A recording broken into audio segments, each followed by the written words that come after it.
Si vous avez prêté attention à Warhammer Community, vous n'avez peut-être pas manqué l'information, l'arrivée de la Strike Force Agastus. Nous allons jeter un coup d'œil aux 2 nouvelles fiches techniques que la boîte fournit aux joueurs Space Marine. Comment le Brutalis et l'escouade Désolation se comportent sur le champ de bataille. Voyons ce qu'il en est. Et juste avant de passer à ce qui vous intéresse réellement, Agastus nous apporte un nouveau kit de lieutenant primaris avec toutes les options existantes, ainsi qu'un nouveau choix, le gantelet énergétique. Ce dernier a été dûment ajouté à la fiche technique. En tant qu'option, il sera surtout utilisé si vous voulez une sorte de gantelet relique, comme les Crimson Fist par exemple. Car pour l'efficacité pure, la construction en épée de maître et bouclier restera toujours plus intéressante. Mais il est toujours agréable d'avoir plus d'options. Passons maintenant à ce qui vous intéresse réellement. Le Brutalis Dreadnought. Il troque une partie de la puissance de feu du Redemptor contre un profil de mêlée, un peu plus efficace, 10 pouces de mouvement et 5 attaques, ainsi que l'accès à quelques options de mêlée. Vous pouvez soit prendre 2 points, qui sont livrés avec 2 bolt rifles intégrés, ce qui ajoute une saturation anti-infanterie supplémentaire. Ou alors, renoncer aux armes supplémentaires en faveur des Ser Brutalis. Ces grilles vous permettent d'obtenir une PA-4 et une relance complète pour blesser, de force 14, dégâts des 3+3, ou des attaques de balayage qui doubleront vos attaques de force 7, PA-3, dégâts 1,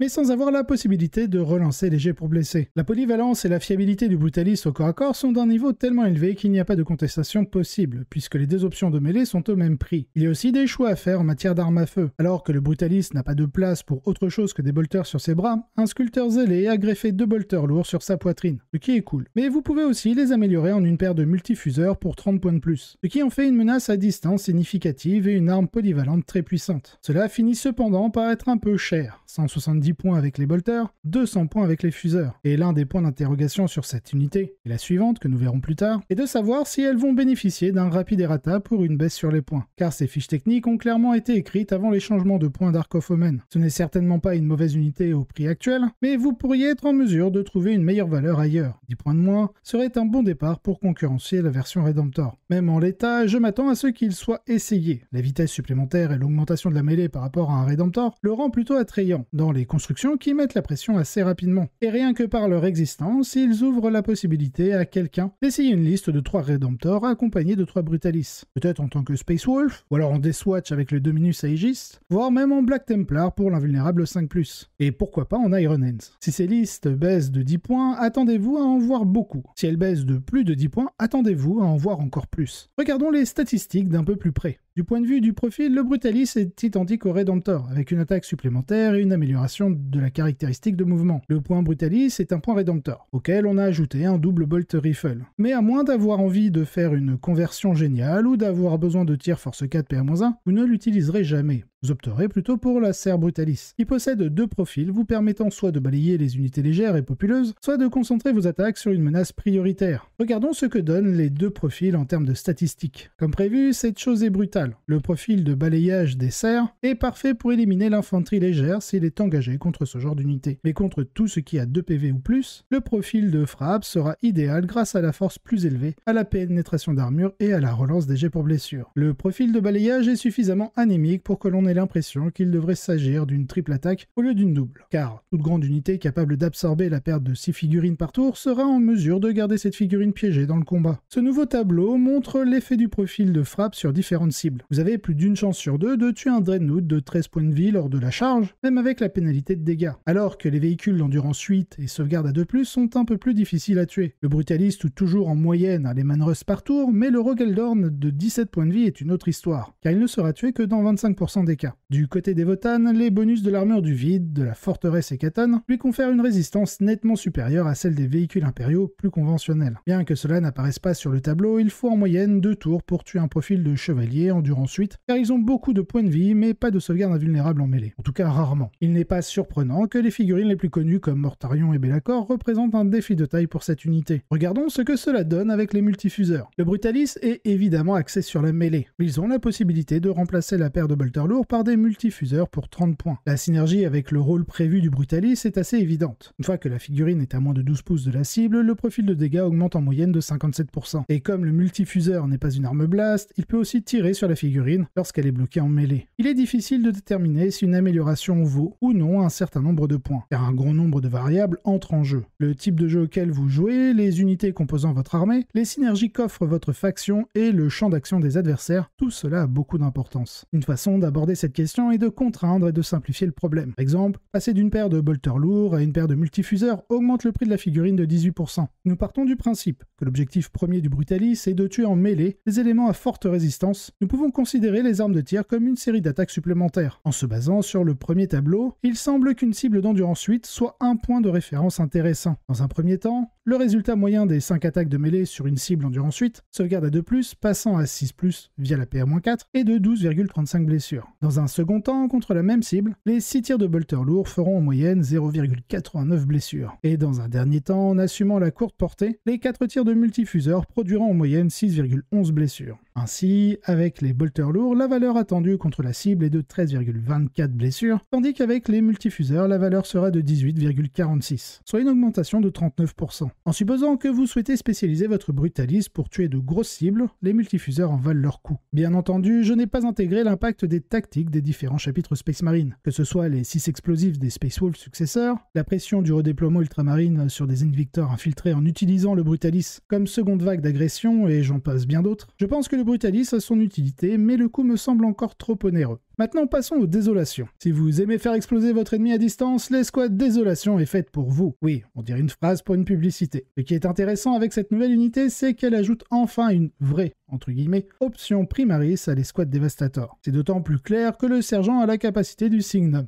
comme la Devastator, ce qui lui permet d'améliorer la capacité de tir d'une figurine à 2+ lorsqu'elle tire. Mais avec quoi tire-t-elle? Des missiles et beaucoup de missiles. Chaque figurine est équipée d'un lanceur Castellan qui permet d'effectuer des 3 tirs indirects de force 4, PA-1 à 36 pouces et blast. Et l'unité complète ses tirs avec des missiles super frag ou super crack pour les cibles qu'elle peut voir. Le premier leur donne une grande puissance de feu anti-infanterie, ajoutant D3 plus 3 tirs, tandis que le second ne fournit qu'un seul tir mais frappe à force 8, PA-3, dégâts D3 plus 3. Le sergent peut choisir d'y renoncer au profit d'un lanceur Vanguard qui offre plus de tirs indirects, des 6 tirs, de force 6, PA-1, dégâts 2 et blast. Il intègre aussi des targeteurs optics, qui donnent aux tireurs plus 1 pour toucher, ce qui s'applique également aux lanceurs Castellan. Cela signifie notamment que le sergent peut toujours toucher à 2+, même en tirant en indirect, grâce au Signum pour toucher à 2+, avec un malus de -1 pour toucher car le tir est indirect, puis l'optique donne +1 à la touche pour que le bonus annule le malus. Tout cela est plutôt bon, mais vient avec un prix assez élevé de 35 points par figurine, plus 10 points pour le lanceur Vanguard. Alors est-ce qu'ils seront utilisés? Dans le métagame actuel, je pense qu'il y a de bonnes chances que ce soit le cas, simplement parce qu'ils élargissent votre plan de jeu et d'autres options de premier ordre, en apportant un volume raisonnable de tirs indirects, dans une unité ayant en plus le mot-clé base. Notamment, même si vous ne les prendrez pas, ajouter des tirs qui peuvent détruire des Kasserkins, des mortiers ou des guerriers aspects